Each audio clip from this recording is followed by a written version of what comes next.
Hello and good morning. Welcome to this second Family Business Histories webinar in collaboration with New York University, Abu Dhabi, and the Tharawat Family Business Forum.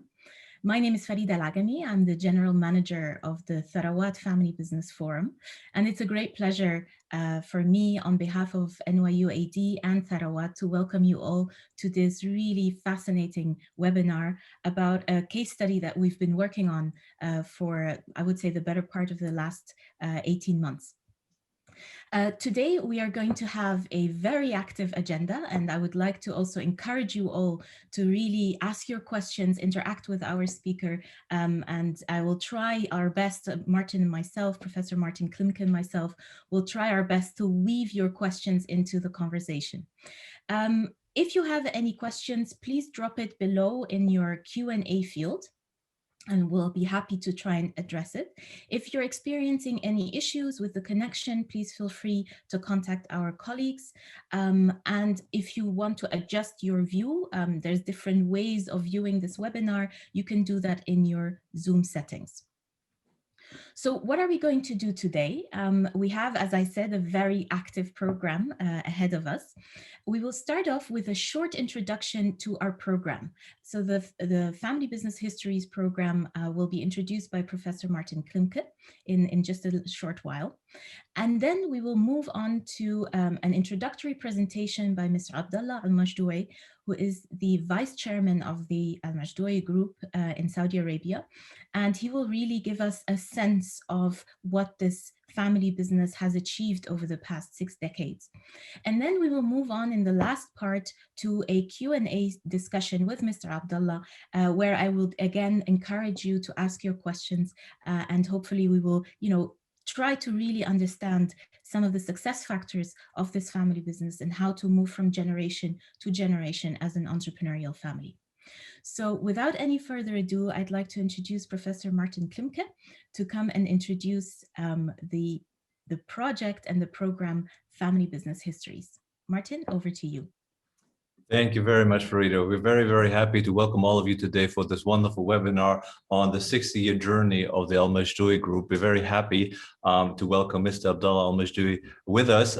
Before we go to the conversation with Mr. Abdullah, just a few words, as Farida has said, on our particular program that we've been running for a couple of years now. Our collaboration is really a collaboration between New York University, Abu Dhabi, and the Tharawat Family Business Forum on the family business histories that we have explored through the case studies, and that we are trying to find a platform for further research and discussion through workshops and various kinds of educational opportunities.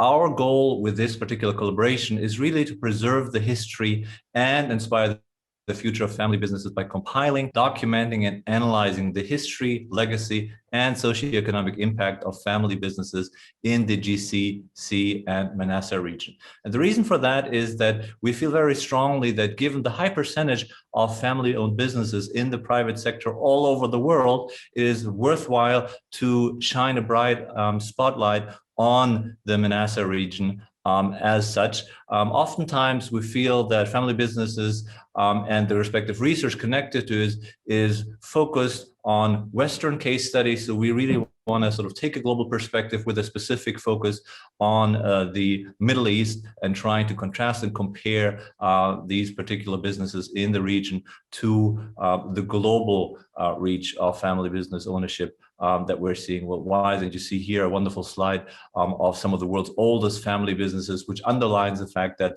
this is something that we're really, really using also as a prism to learn more about the histories, the economics, structures, and the socio-cultural compositions of the context in which family businesses emerge over time. So what are our goals? We are trying to understand the history of family businesses themselves, but also their surrounding environment and context in order to make an assessment about the impact that they're having on a variety of levels. We're really keen on highlighting the legacy of each families and their entrepreneurial endeavors, together with an assessment on the mark they left, on the various societies. We're really keen on preserving the heritage. We're doing that through a variety of means that are connected to our historical research expertise. And we're also trying to inspire the future through a variety of inspirational workshops, platforms for conversations, so that this is really a meeting point also for family business owners and the academics that are studying them and the general public as a whole. Now, why are we doing all of this? As I said, and you could see in the numbers, family businesses are crucial pillars of the MENASA economies. Their sustainability is crucial to the region, and we're obviously now seeing a lot of challenges to that particular sustainability. This sustainability requires vision and joint purpose, and the historic understanding and shared identity is key for such a strategic vision for the future. And we really want to also provide these rich case studies, and you see today one of a very, very rich case study as an opportunity to learn from historical challenges to business founders and leaders. And last but not least, we're very happy that the impulse, for this initiative came from Tharwat members. So this is something that we really feel like very strongly giving back to the community as an example of how we can learn, from the historical legacies that we're trying to unfold in our case studies.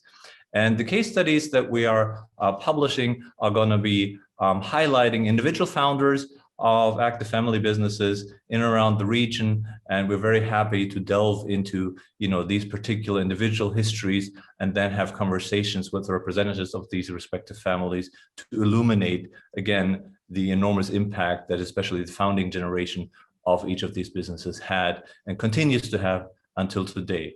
So for now, I think let's watch a small video presentation on the wonderful Almajdouie case study and family business that we have compiled.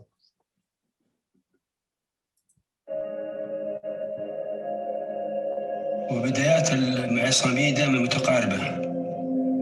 التكنولوجيا بدأوا دائما أغلبهم بدأ من رحم معاناة.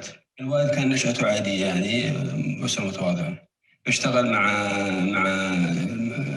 واحد من منطقة الباحة أيضا في جدة عنده دكان، ولكن كان قاسي مع الوالد. قاسي قسوة يعني لدرجة الضرب يعني. فيمكن منها بدأ يمكن تفكير الوالد يتشكل اقتصاديا، يتشكل نحو التجارة. قد يكون ذلك، يعني قد يكون احتكاكه في المحلات وكذا رسخ عنده في عقل الباطن حبه للتجارة أو حاجة زي كذا. طبعا كانت الدمام في ذيك الفترة أو المنطقة الشرقية بصفة عامة مقبل على ازدهار كبير من خلال شركة إيرامكو للبترول مع الشركة الأمريكية، فكانت في فرص وظيفية كبيرة لكافة سكان المملكة. بدأ عمله. The next level was the first truck that he owned. هنا بدأ الشغل باللوجيستكس، وهنا تأسست مجموعة المجدوي. في فترة اسمها فترة الطفرة اللي صارت نهاية السبعينات في السعودية. الوالد استفاد، ما في شك، الحمد لله استفدنا من هذه المرحلة بشكل جيد، والحمد لله إنه الاستفادة يعني بنينا عليها. وننبه الجيل الجديد الشاب إنه الحين جاء وقتكم، لازم تنتبهوا، لازم تشوفوا كيف تدعموا عائلاتكم بإدخال أفكار ممتازة.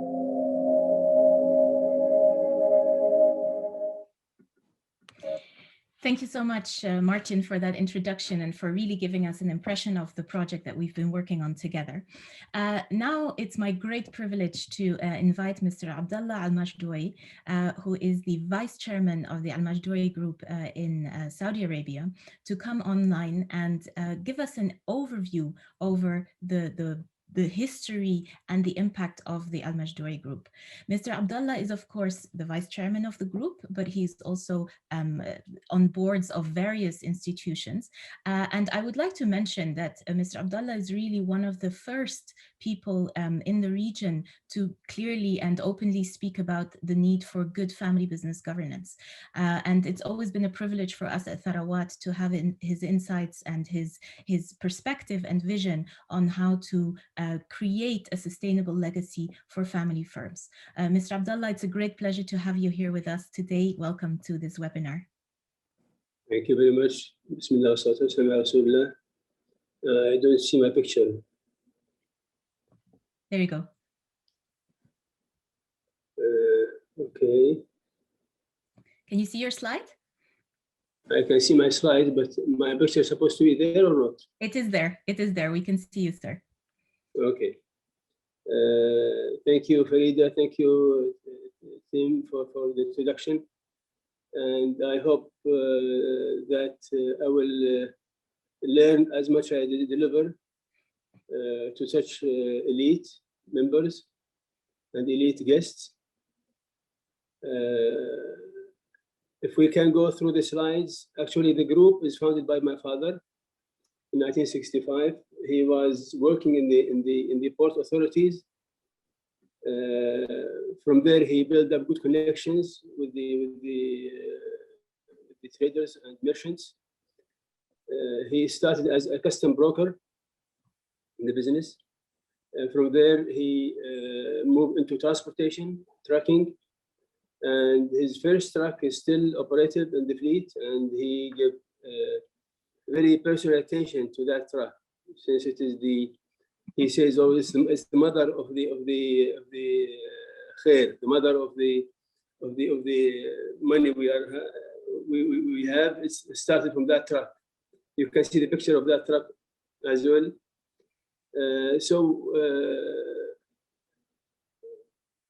Actually, we are second generation moving to the family. We are 9 brothers and sisters, plus the 2 parents. In 1965, he started the business. From there, he moved into the automotive, real estate, foods, and so on and so forth. So next slide, please. As you can see, the timeline of our group, I will not bother you to go through all these, boxes. There are plenty of these things. Basically, we have the logistics sector, which goes around transportation, heavy haul, freight forwarding, brokerage, custom clearance, you name it. And we have the automotive line, where we have Hyundai and Shangan and Peugeot distributorship in Saudi Arabia. As well, we have other businesses and joint ventures. Okay, next, please. We don't show numbers, of the revenue. The family businesses usually are circled around the privacy and conservation and saying numbers. So what we have shown here is the fixed assets growth, number of employees growth in the last, I think 20 or around so years, and the revenue growth during that period. Alhamdulillah, we have been growing steadily and continuously around these years. Okay, I think that's the last slide. Why the subject of the family business is so important? Especially these days, you can see a lot of roundtables, workshops, seminars goes around the family companies. Mm-hmm. Basically, if you see, based on the results, based on the studies that are conducted globally, 30% of the companies goes to the next generation only. Mm-hmm. And 10 to 12% goes to the third generation. So if in our case, if we have 10 companies, only 3 companies will go to the sons and daughters generation. Mm-hmm. And only 10%, 1 out of the 10, goes to the cousin consortium. Yes. It is really frustrating, you have to, if you think about it, it's really worrying for those who think ahead for those who think of their families. Absolutely, sir. Certainly, there is a reasons for companies to stay in life, and there are the reasons also for companies to fall apart. So companies who take the right path and the right planning process, the right equipping the generations with the right tools and weapons. With Allah will, they will grow and they will stay alive. We have companies in the Gulf region 150 years in presence.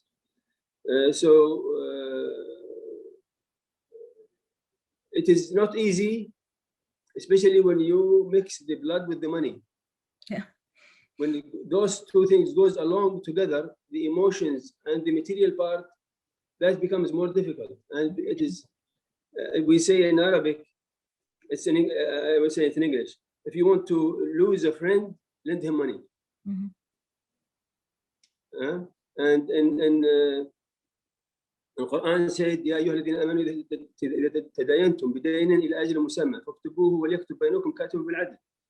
So it's important to document things around. It's important to record keeping, which is in a way like constitution and the governance of the families. So basically, that's and generally globally the problems are almost the same. Yes. The challenges are almost across the globe. Doesn't specifically available in a region or not, and other are not. No, it's all the same almost. Taxation planning, conflict resolutions, exiting the companies, blah blah blah. All these things applies the same across the globe. What we have here may be a bit more difficult. The number of the generations are massive. It's like mushrooming. It starts with the founder. Within 2 or 3 generations, you see hundreds of mashallah. Yes. And we have another problem here in the region is the step brothers, where the mothers are different.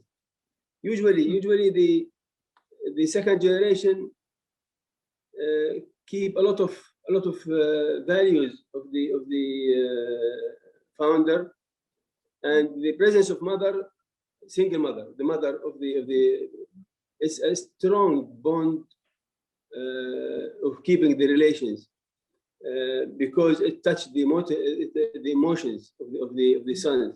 So mother is a very important pivot for the coherence of the brothers in the company. It goes to the third generation. It becomes more difficult. The cousins consortium, where different mothers are there, where show off is increased, less connection to the business for some reasons or another. So, but it's possible. It's possible for the companies who want to keep cohesiveness. It's possible that they can go to the right path and continue the legacy. Thank you so much, sir. I think that really sets the scene very well for our discussion going forward, because really what your introduction has shown us, first of all, is the commercial growth and the expansion, and also what I would like to come back to later on, the diversification, industrial diversification of your group. But then now also your comments show that there is that other side to family firms. Of course, the commercial side is the essential driver of growth, and our entrepreneurial behavior is what makes the big difference with regards to the economic future of the groups. But at the same time, what we need to absolutely be aware of is that the social side, the personal side, the psychological side and emotional side of being in a family firm. I'd like to hand over to Martin for a first question. I can already see we have a lot of questions coming in from the audience. So we will do our very best to our dear audience members to try and weave those in to our conversation. But Martin, I'd like to hand over to you for the first question to Mr. Abdullah. Of course, and we're going to try to weave as many of the questions that are coming in into our conversation. But maybe let me just start, since it's so important, as we always see, to set the tone, in the foundational period of any family business. So that's one of the reasons why we really focus on the founder, in our case studies as well. So my question to you would be, what are the specific values and principles that the founder instilled into the family business? And if so, how did they carry over from the first generation to the following? Before I start, I will make 2 points clear. First, what I'm saying in this seminar, this webinar, or any other place I'm talking to several times, doesn't necessarily apply to our family. But basically, it's a result of my readings, a result of my experience, involving in some cases. So what I'm saying doesn't really necessarily applies to our family. The second thing is that what I'm saying, I'm sure a lot have gone through. So I'm not saying something, wow. Mm-hmm. I'm sure some of you have gone through the same journey, gone through the same challenges. I'm just happen to be talking about our case, that's all.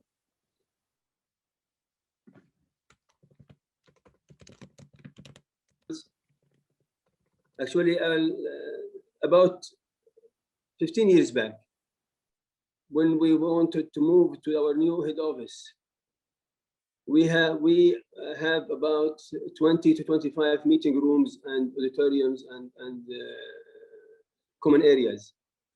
So we had a meeting with all the executives. There were about 30 executives in the company. It was one of the usual meetings we had. So I asked them, give me, when you see my father, what do you see in him? What are the characters that you see in him as a person? So each gave his own prospect of Sheikh Ali, his own feel of Sheikh Ali.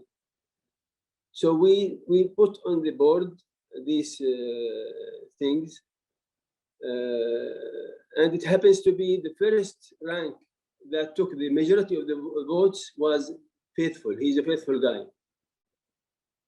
The second was just. He's a guy of justice. So we called all the meeting rooms around the building and around the facility here with the characters that Sheikh Ali is seen by others working with him. Why is that? Just to make sure that the names are always clicking. When we want to have a meeting in faith room, the faith is always goes around the or commitment room or justice room. Okay, so as they say, it is these small things that make the big things happen. So you cannot come at the moment say I want to be like this or like that, but rather you have to go through the long journey of small successes, small things that will take you there. This is very interesting, sir. Just to interject here, because we have a question very interestingly. There's two questions I'm going to try to link together because they link exactly to what you're saying right now. The first question is, what's the #1 challenge that is facing family business continuity? And I think what you're saying right now is, linking value to small steps, having a purpose for each step. Would you say that that is the first thing to do? Or what else would you say if someone comes to you and says, I have a family business, what should I pay attention to the most in order to ensure continuity? Well, we have a say in Arabic, each pot will take out what's inside it. So the first thing, I think, to have the continuity is to make sure that your pot is full of nice smells, full of flower smell. What does that mean? It means when you have, you know, the kids of the organization or the family or the young generations, they either can grow the company and make it a legend, or they can fill it down within seconds. So building talents is much more important than building money, because talent will bring money and vice versa. So embedding the values and the principles of the founder to the generations of the company is very essential, because what we see here, unfortunately, we see disconnect between what the principle of the founder, it's not really cascaded well to the second generation. Somehow they can manage. They have been along with the founder for some time, so they have some of these principles and values, and they can complement each other. When it goes to the third generation, here the real challenge starts, where you have to have. In our case, we have sessions by my father to the third generation all every time, and then we have a session. He talk about his experience, about his case, his stories, and after that we have questions and answers by the young generation to my father. We have young generation committee on two levels. Level by them, they manage their own seminars. By them, every 2 years there is a new head, and there is another personal committee by us, by the parents and the uncles. We handle their issues.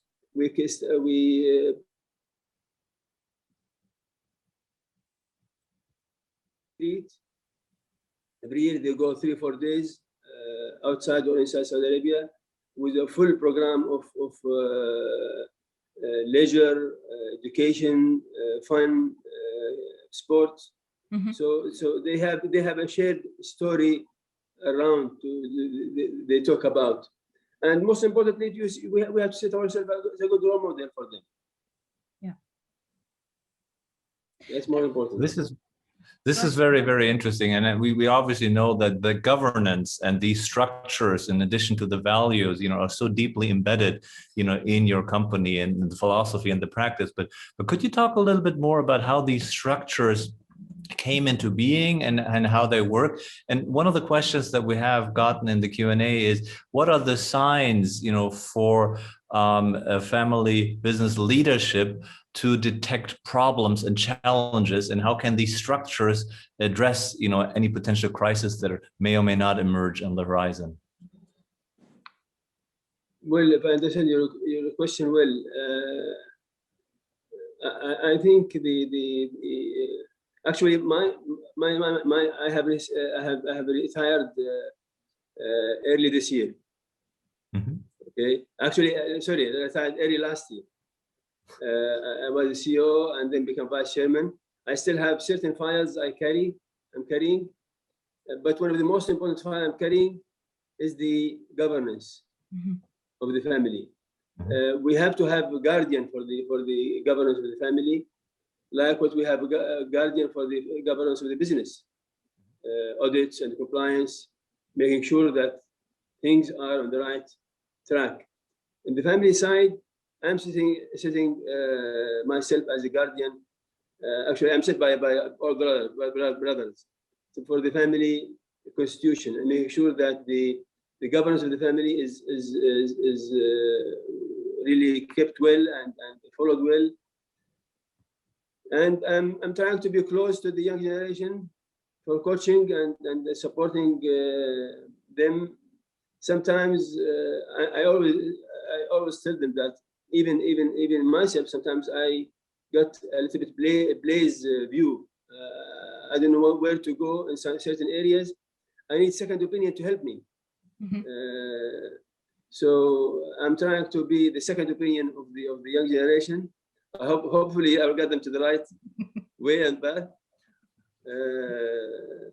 But really, they are the ones worth investing in. Mhm. They are the one that they need our help and support always. I think this is beautiful what you're saying, sir, because I see that what your aim is in a certain way is to build a partnership between the generations for the good of the family going forward. And I also know that in your family you have young people who are, for example, working on their own startups very successfully. And I can see how, you know, there is a motivation in the system to encourage young people to express themselves in different projects, in different positions, and really support them. But at the same time, perhaps give them that impression that there is an infrastructure to help them and to support them as well. So kind of at the same time, letting young people try their own ideas and try their own roles, but at the same time being there as an advisor. I think that's something that I read from you know how your group has evolved.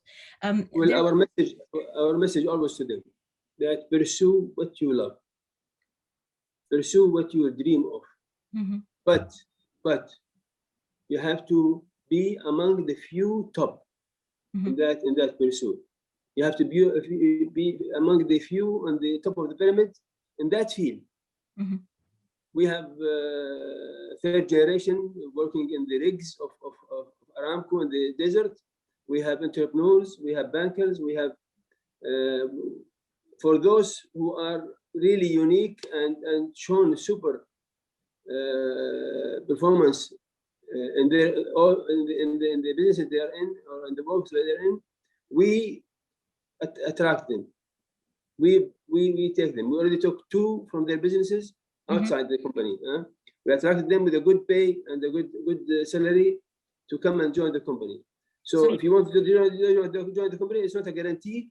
Yeah. You do what you have to do outside, succeed, show that you are a real hero and a real runner, and then we will attract you with the right compensation and the right benefits that suit your job. So interestingly, I think something for the region that's quite special is that you're basically headhunting your own family talent, which I kind of like that idea a lot, because it shows that there is, on the one hand, competitiveness, right? You're not guaranteed a position, but at the same time, you also show the family members that they are valued as employees. So I think it's an interesting model. There is a gentleman here in the questions who is asking, or who is talking about his own family business and saying, sometimes I feel my family members are standing in the way of the growth of the business. So how can I deal with that? What suggestions do you have to deal with that? And I think it does probably link very much to what you have just said in terms of dealing with talent.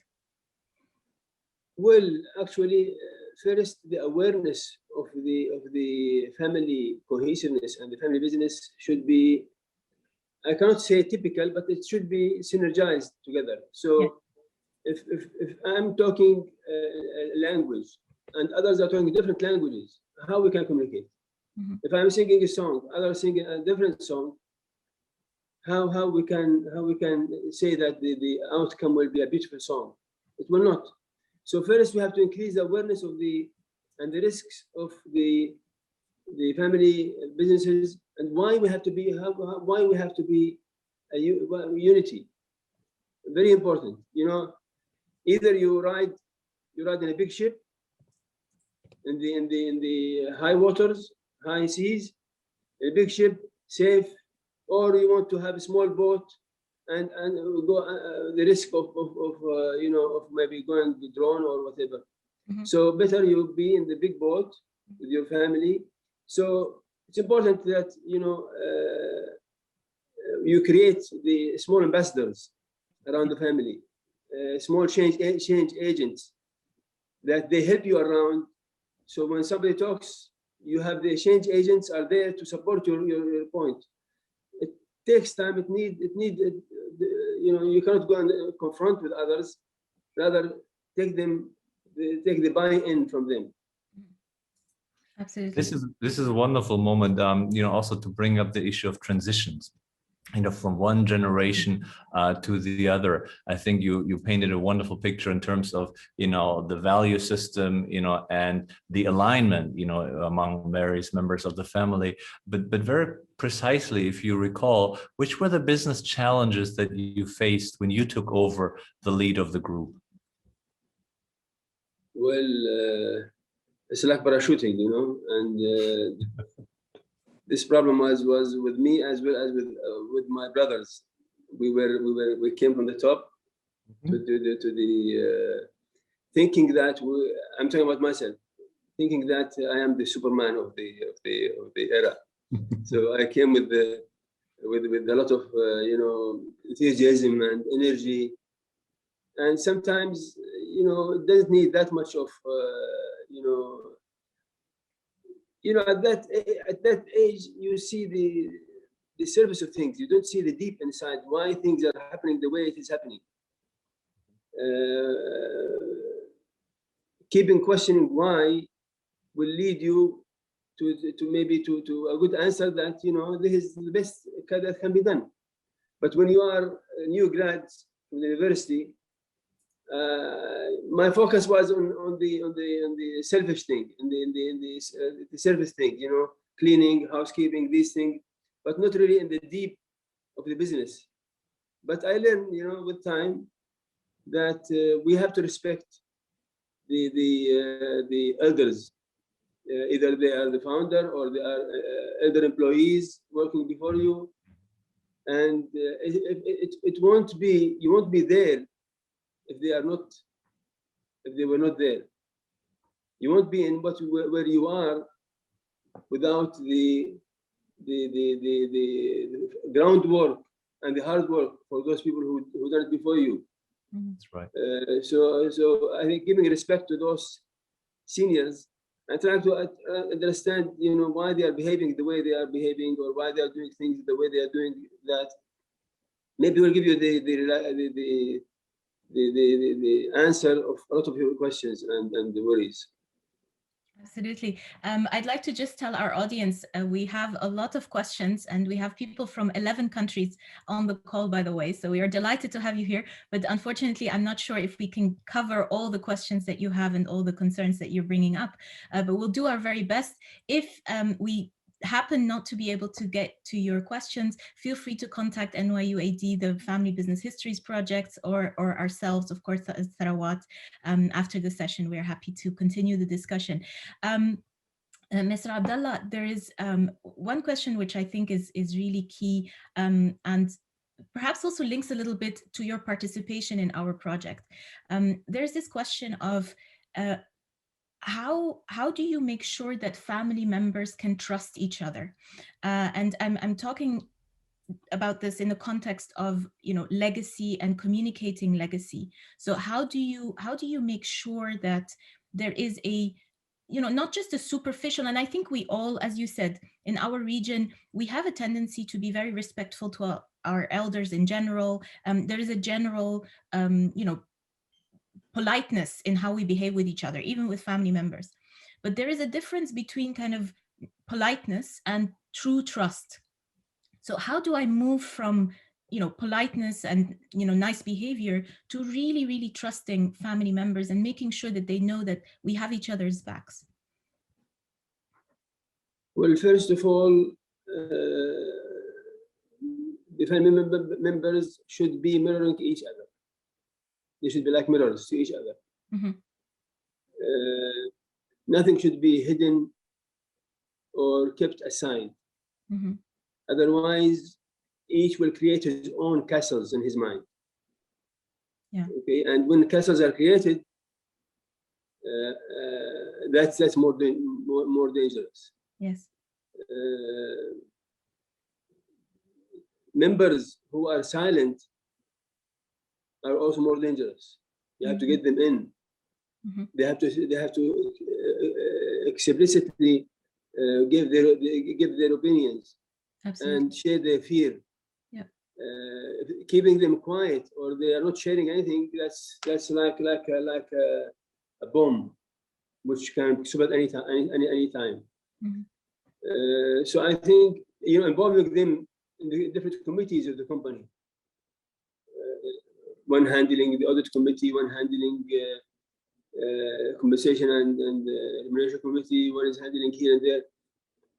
Also give them you know, a look and the feel and the touch of the company. Non-working members of the company are also, more importantly, they have to be part of the family council and family assembly.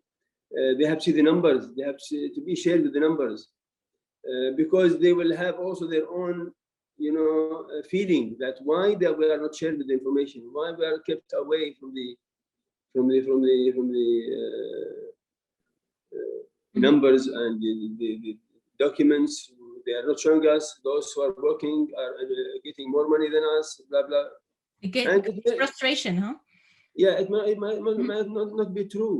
It might not be true, but because of being away, aside, so they create their own fears. And we have actually a meeting with my brothers. We have every 2 months. We have a meeting called Vision. Okay, no agenda, nothing. It's just 3 hours of talking here and there in the company. We give our opinion in anything in the company. Each will give his opinion and what he feels and how he see it. And so it's part of, again, sharing the information together. This is fantastic. I like this a lot. This is, I think, a very unique thing to do, because I would say that we have a tendency, especially in difficult times, like, you know, we had last year, we have this year, we have a tendency to focus on, you know, the operational things, fixing the problems, and we forget the big picture things. And I think a meeting like this definitely adds so much value, I would imagine. It is. Let me maybe jump in on that. I think this is really interesting.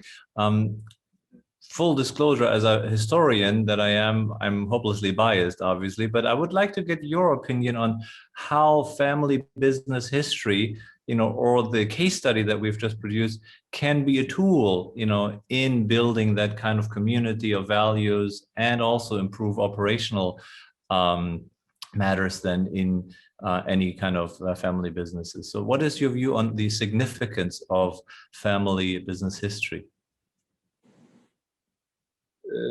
You know, documenting the history or yeah. Yes.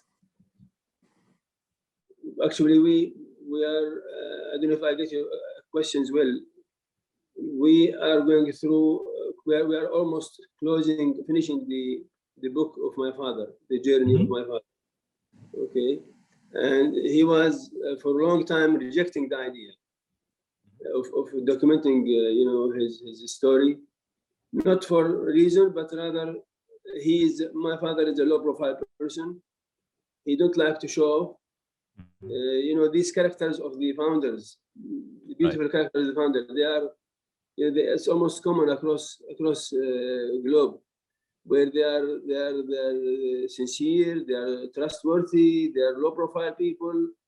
They smile. You can trust them totally. They keep their words. It's a common across most of the founders across the globe. So my father, for a long time, was rejecting the idea of writing anything for him about him.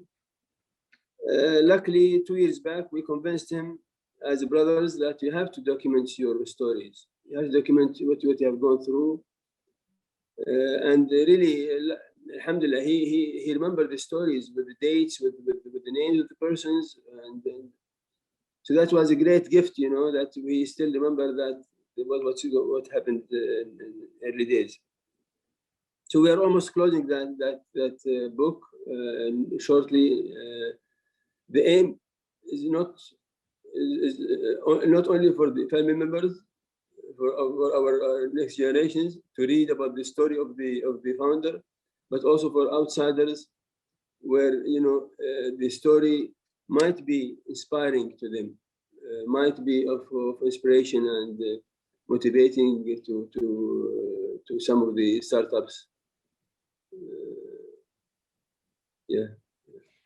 Thank you, sir. I think that really shows also that, as you said in the beginning, the challenge of family business is that it's a business like any other business with the challenges a normal business has, but then it has this added dimension, which is managing the emotional health of the family and the motivation of the family members, and to develop the talent as it needs to develop. And I think linking it to the past in a positive way, like you are doing now, is a really key point. I once had a conversation with a next generation member from Europe, and he said, I feel my legacy is like a backpack full of stones, and I'm not allowed to look into it, but I have to carry it. And I found that a very sad image, right? I found it really depressing that this person, and it's a beautiful family business, amazingly successful. From the outside, you would never think that the next generation feels like that about their legacy. But I think sometimes this is what happens without us realizing that we use legacy as a pressure rather than as a motivator. And I think actions that you're taking actually manage to turn this around, because it showcases the entrepreneurial story of the group. And so maybe to slowly come to the last two questions of our session, if someone were to ask you, really, what is the success factor? If you know, I look at my family business and I'm confused where to start. We are maybe second, third generation. We are living in a time where change is rapid. There's new technologies. My industry is being disrupted. What do I look at first in order to make sure I build a continuous legacy for my family business for the future? Well, first of all, for the change, the change champion, I think very important. He should have certain characters around his personal. Yeah. You know. He should have resistance. He should have high communication skills. He should be a good role model. He should be a senior person, elder brother or a father or elder cousin, Mm-hmm. And never, you know, draw his attention out from the focus that he wanted. The second, he should create change agents around himself. Mm-hmm. Send them to seminars, send them to Tharawat. There's advertisement pose. Okay. I like that. Send them to courses,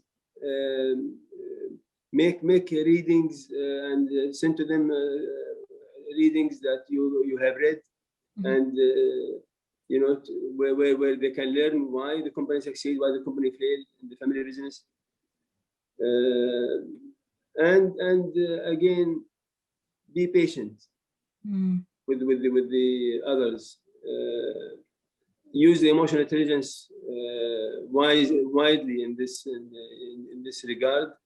How to you know, punch the key of each person, the hot button key.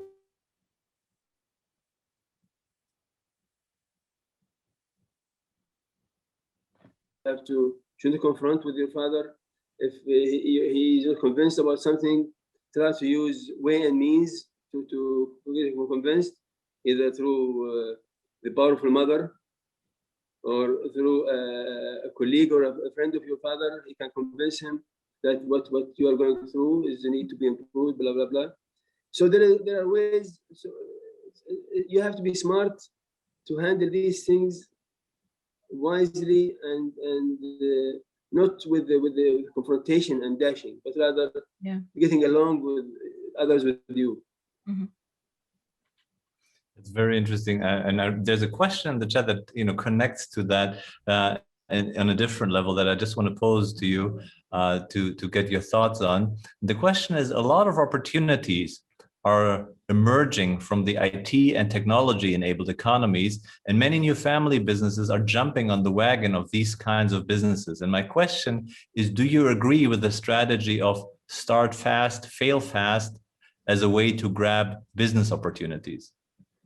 I have a disconnect in the line. So Sure, let me repeat that, no problem. I think there's a lot of movement in the IT and technology enabled economies, and a lot of family businesses are jumping on that wagon to use IT and technology enabled solutions and business models. And the question is whether you agree with the strategy of start fast, fail fast as a way to grab business opportunities. No, family business, you have to be very careful. Mm-hmm. It's you cannot play around and operate as a high risk organization. No way. You have to be very careful. You have to know that this is not your money. This is the money for the next generations. So you have to play it smartly, wisely. From the other side, you have to know also the business model of your businesses, how it looks after 5-10 years. Absolutely. So if the business models is changing toward a certain direction, you have to be ahead of that. Autonomous vehicles, virtual showrooms, all these things, you have to plan it ahead of time. So you don't trap in between what the market is offering and what you're offering become obsolete. So it's very important that you think ahead of the wave. So when the wave comes, you're already prepared and you are ahead of them as well. Mm-hmm. Thank you. I think that's a very important kind of two parallel strategies that you have to run as a family business member. On the one hand, being the custodian, as you said, of the legacy of the wealth of the family, which passes through us. We are not just the owners of it, it passes through us to the next generation.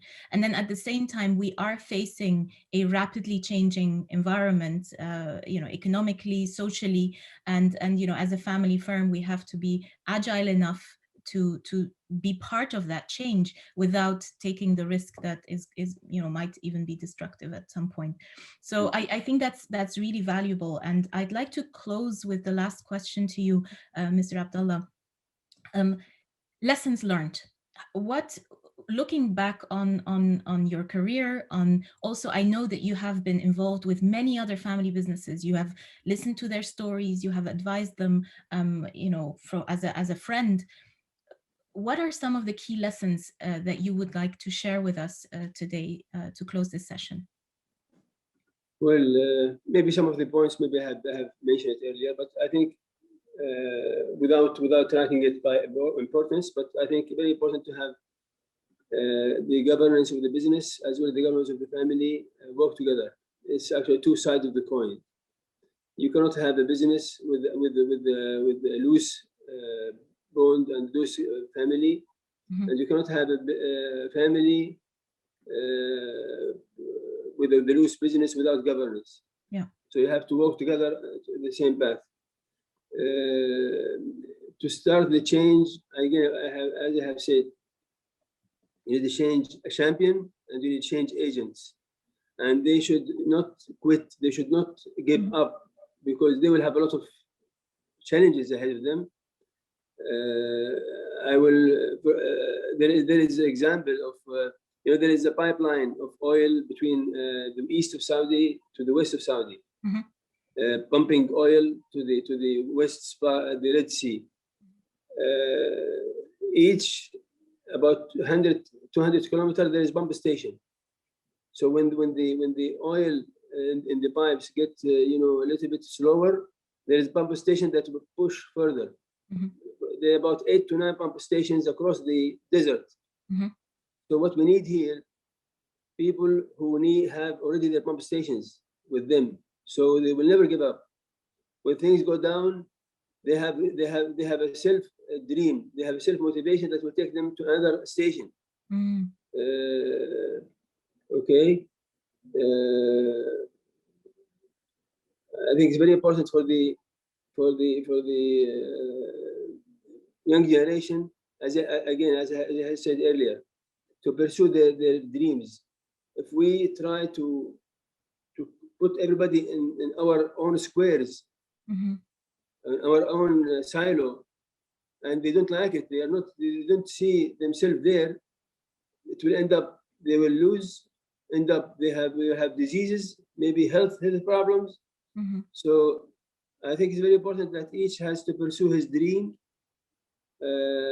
It's good to have a good Almajdouie doctor. Mm-hmm. It's good to have a good Almajdouie captain in the Navy or whatever. Mm-hmm. You know, all these names, all these young generations who are succeeding their own fields are also added value to the company and added value to the organization. Mm-hmm. As I said, respecting seniors, mm-hmm. Respecting them for their contribution, never neglecting what they have gone through to build up where you are now. I think very important to have the buy-ins. We have to get the buy-in from the others members to finish our task or to do our mission. Mm-hmm. Without the buy-in, you are not you cannot be a Superman. Mm-hmm. You will have a failure from the first instant.